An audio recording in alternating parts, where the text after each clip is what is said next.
Salut, autre vidéo, autre sujet, la situation aux Girondins de Bordeaux. Voilà. Il suffit de suivre la Ligue 1 pour voir que sportivement c'est catastrophique. Qu'il y a dans cette équipe aucune combativité, aucune solidité défensive.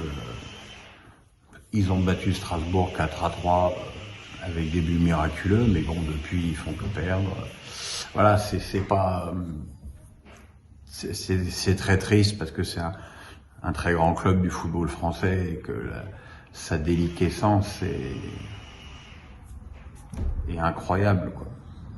Et comme si ça suffisait pas, il y a des problèmes internes qui sont insupportables. Il y a déjà eu la mise à l'écart de Laurent Koscielny, et là, lors du dernier match au Matmut Atlantique, les UB87 se sont pris à Costil, accusés d'avoir insulté de façon raciste Anel Ameozik, le leader des UB87, le très sympathique Florian Brunet, a pris le mégaphone pendant 20 minutes pour insulter Costil, qui est un être humain, qui a donc un peu pété un plomb à la fin. Voilà. On voudrait virer les gros salaires qu'on s'y prendrait pas autrement. Je trouve ça extrêmement louche. J'aurais adoré aller enquêter de plus près. Maintenant, j'ai l'impression que là-bas, personne ne veut parler. Le club, qui est peut-être bien content que Costil s'en aille avant la fin de la saison pour économiser son salaire, comme il l'a fait avec Koscielny. Les supporters qui, dans le malheur de leur club, ont le sentiment d'avoir pris le pouvoir. Mais quel pouvoir?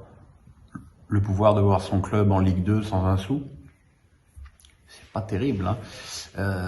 Gérard Lopez qui a d'autres problèmes notamment avec le club belge de Moucron, qui n'a pas répondu à mes sollicitations.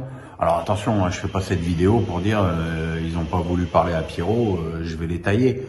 Mais là, le club est dernier, mais il n'est pas encore décroché. Je veux dire, tu fais 3 victoires, hop, tu peux encore espérer ou t'en sortir ou être barragiste.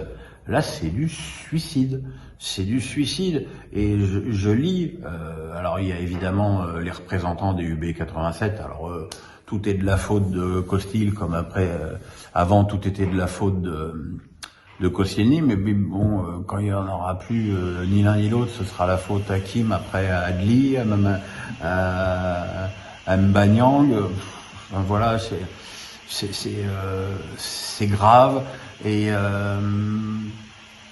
après avoir été en guerre avec les anciens dirigeants et l'ONGP, on a l'impression qu'aujourd'hui les UB87 entretiennent des rapports assez cordiaux avec la direction, mais toujours est-il que dans les tribunes, l'ambiance est toujours aussi délétère. Donc bien s'entendre avec la direction, si c'est pour mettre la merde au stade. Voilà, je veux dire, alors évidemment, je sais déjà les commentaires que cette vidéo va susciter, il y a qu'eux qui souffrent parce que il y a qu'eux qui vont rester à l'arrivée, enfin toutes les niaiseries habituelles.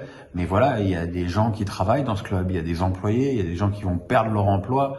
Et moi, si j'étais supporter, je me dirais on va tout tenter pour se sauver jusqu'au bout et pas commencer à s'attaquer à des joueurs, parce que bon, Costil, il est un petit peu en baisse, et c'est un peu normal. En plus, il a été assez longuement blessé, mais enfin, sans déconner, les gars, Costil, c'est mieux que Poussin, quand même.